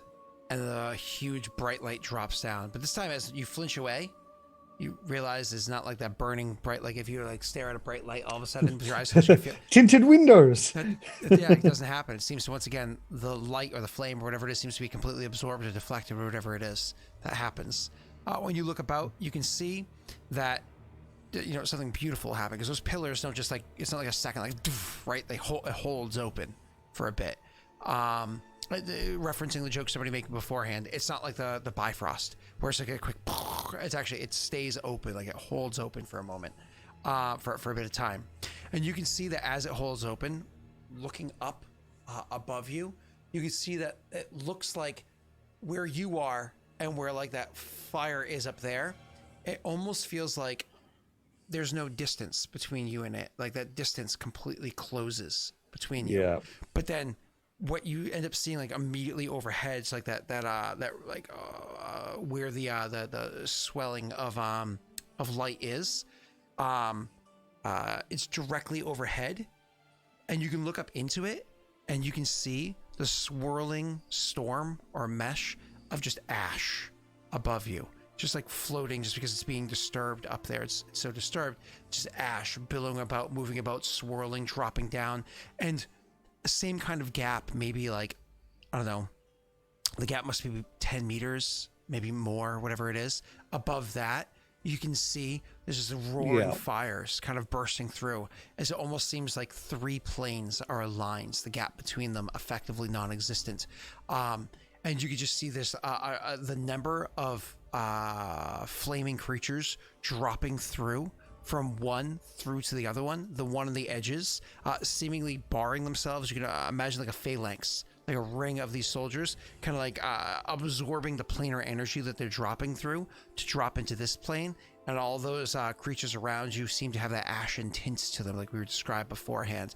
So as I said, you see like the outer ring of the soldiers, that second drop down that you saw, the one that kind of like saved you, had all ashen soldiers or elementals, with the center one still being fired, seemed to be barred or protected from the ones okay. around. So like the ones on the edges are essentially letting themselves become and absorb that ashen energy thing, so the other ones can stay fire. Yep. After that initial one where they all got transformed into ash because of the original pass through. Correct. So anyways, you see that happen, but at the same time that happens, one more thing happens. The fire that you're in itself, it seems to be rising up, almost like something had grabbed it and is pulling it up. You can roll me a knowledge planes check real quick. Okay, I can do that.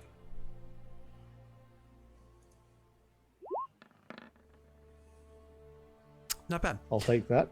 You imagine just like how in the world that you come from, even though your character doesn't understand this kind of stuff, because, you know, you're at best Renaissance era understanding, and your character by no stretch has a college level education. He was a drug dealer, for Christ's sakes, prior to being touched by a god. Yep. He so in that world, the world that you come from, there's like a degree of like a polarity that exists, positives and negatives, so on and so forth. You imagine that planar wise, you know, that within each plane there are things that attract or repel other things from that plane, and certainly between other planes. Obviously, you know, like fire and water are like a repellent. They and when they're forced together, they neutralize each other. When it comes to planar material, not, you know, actual fire and actual water, it's different when you're dealing with metaphysics. Moving on. Yeah. So maybe something inside this thing that you're within is able to almost like flip its polarity, because it doesn't jump, it doesn't get launched, nothing comes down and grabs it, but at the same time it seems to almost be attracted upwards and lifts itself upwards, just floats up. No flying, no anything, no propulsion. It just lifts up into the plane above. And it kind of makes sense to you with that understanding that there is attractors and repellents that happen to exist within each world, and certainly between worlds. Okay. It lifts up and into the fire plane through the ashen plane. And it's fun too, because as it lifts through the ashen plane, you can actually see the entire thing around you gets completely blasted by those ashen energies, because it goes up by itself. When it finally goes into the fire plane, there's a couple of quick moments where you can see before it kind of like it gets reabsorbs the fire and reignites itself. You can kind of see what happens to this thing. Roll me a perception check to see how much you see.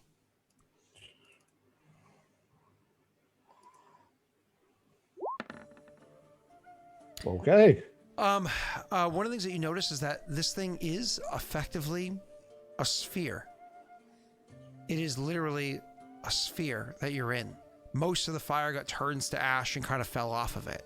And so you can see, like, with just barely a tiny little fire around it, protecting it, that this thing, it's not made out of metal. You think it's made out of almost like a condensed fire. Maybe even like a plasma. Oh. Like a ball of plasma, like a hollowed out sphere of plasma is what you're within, with fires just bursting off of it. Either way, that's the thing that you're kind of encased in. And it's like billowing out fire all around, and so on and so forth. And the ash kind of falls off and continues to go out. Now that you're inside the plane, this thing is moving, no problems. The person that's spoken to you beforehand then turns to you and says, "Now we are safe."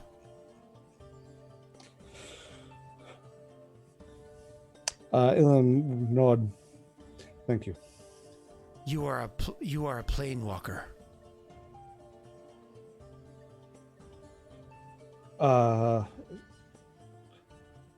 Apparently.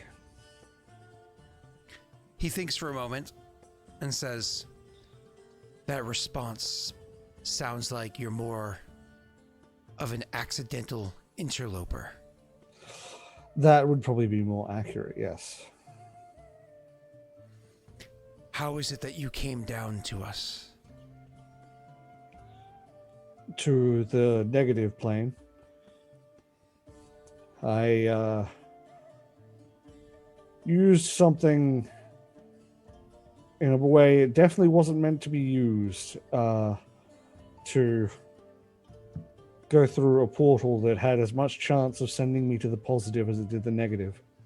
Unfortunately, it sent me to the negative. You wanted to walk the plains, but went to the wrong place. Yes.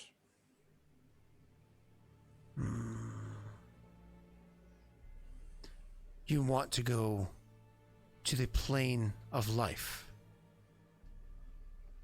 Yes. Yes, that or the main reason I would be going there would be to ask for help. My end goal would be the plane of ooze. You wish to traverse there. I have a friend who was taken there. You are a long ways off. In fact, I wish I had known that prior to taking you with us. Do you understand how this works? I have a very vague understanding of I have a general understanding of the planes and their positions to each other. Other than that, not really. Where you were before, you could have, using your magics,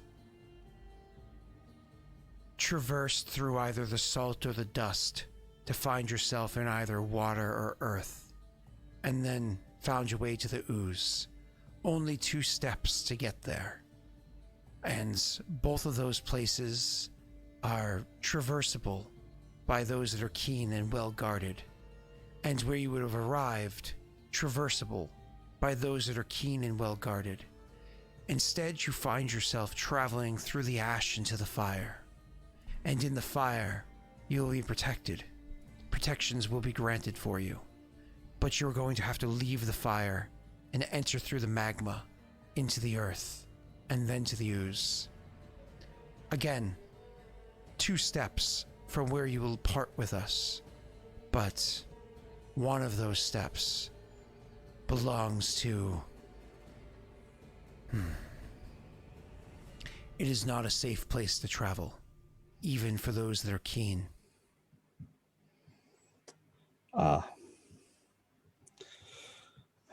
I didn't realize it was so direct as to be you have to. This is enlightening. Thank you. At the very least, I have a better understanding of where to go and how. Unfortunately, my magics are not powerful enough to take me from one plane to another. You said that you could choose, and you chose. What I used, the magic item I used, I don't know what happened to it, but it's not with me now. As far as I know, it was destroyed in my using it in the way that I did. Well, then you may be having a difficult time getting to where it is you intend to go. What I can say is this. The battle was planned, and we began.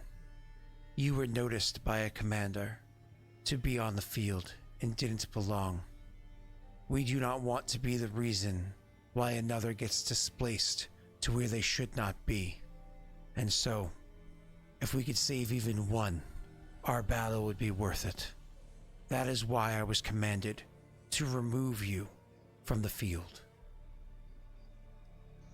Well, thank you. I'm glad that's the case.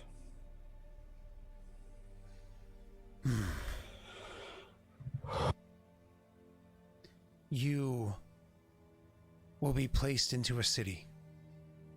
You'll be given protection. A item that interlopers can use to guard themselves against the heat of this place, to make our air cool and consumable by your lungs. Thank you. That's good. I was wondering. I didn't realize how dangerous it is just to exist in another plane that is differently aligned. The plane that you're in now, it is comprised of fire. It is fire. But not every inch of it is fire. It is also the air that the fire burns and the exhaust that the fire releases after it burns. It has no true fuel source, but it burns. Always has and always will. Understands that while you seem to have an understanding of where you are and how you got here, though not too strong of one, apparently. And while I understands where you are, and that where I live has certain mechanics different to where you're from, not everybody you encounter here will know these things. Just like not everybody where you're from knows these things. It's just home to them. That makes sense. You are just different to them. Some will see you as lesser. Some will see you as greater. You should be wary. Just like where you are from, there are those that would look to aid you out of kindness, and those that would look to harm or manipulate you through maliciousness, and those that just don't care.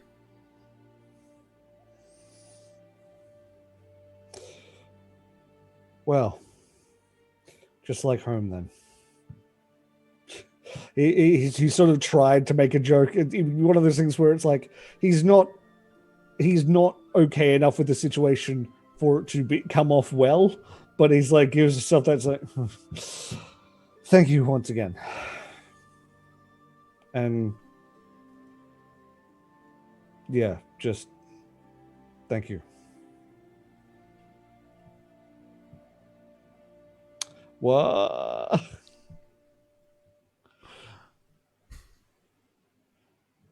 Josh is so mean. I had to punish him for being mean. He nods. He asks one last question. Did you understand what was happening down there?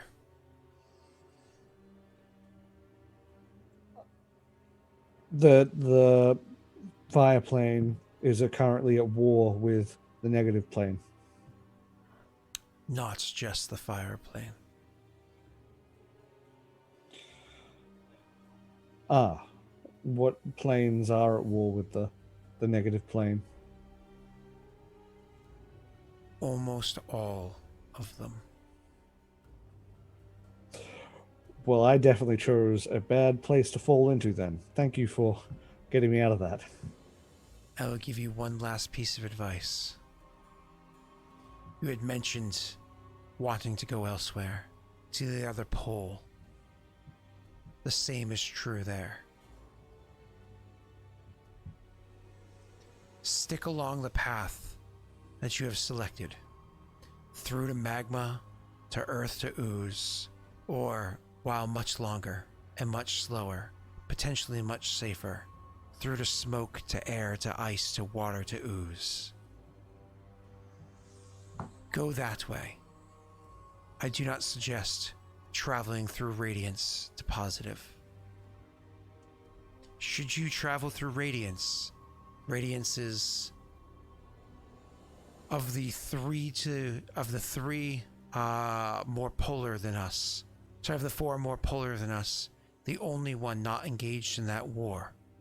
And so it is a traversable path, but you will find yourself in a similar situation to the one that you were just in.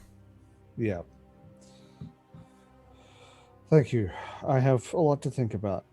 There are advantages for me to go the polar route, but as you say, it might be safer to go the long route. Just a surefire route versus a dangerous short one. Is time of importance for your task?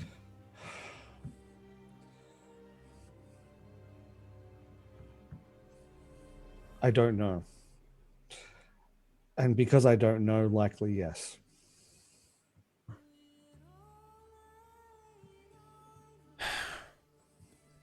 I very much suggest you do not go through the plane of magma.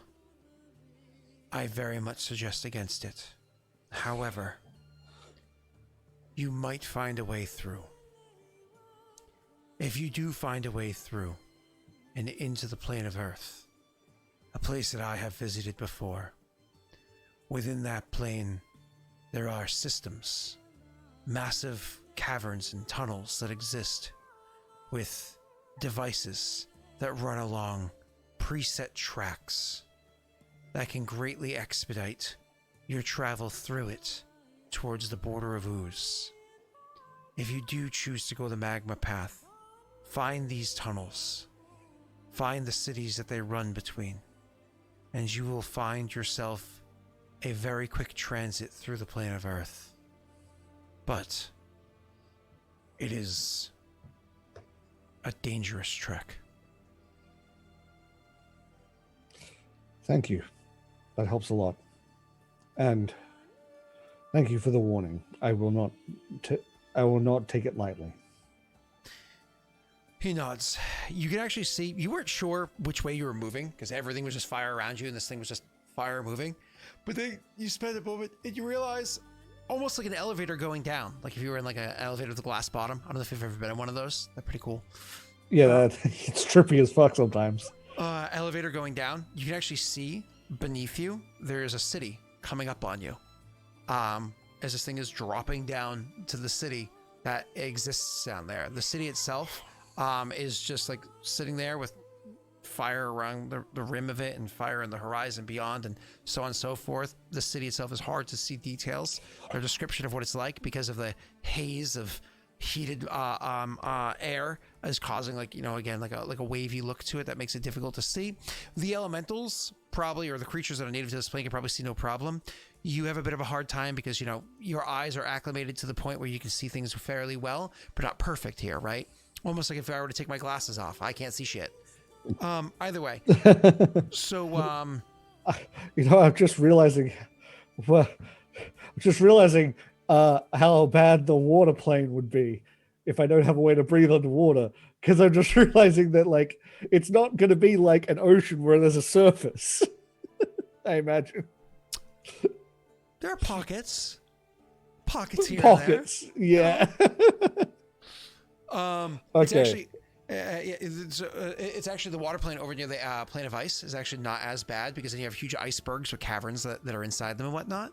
It's not so bad.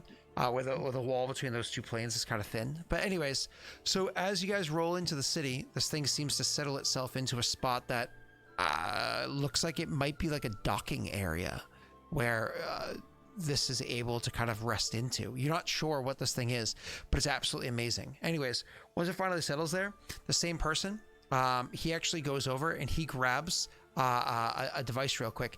Does your character actually wear anything around his neck? Does he wear a neck magic item, a choker or anything like that? I don't think so, actually. I think that's one of the spots I have free. Because I've got no pendants or peri-ups or no, I've got the goggles, the muleback cords, and the shirt of immolation and the cloak of resistance. Cool. So I have nothing around my neck.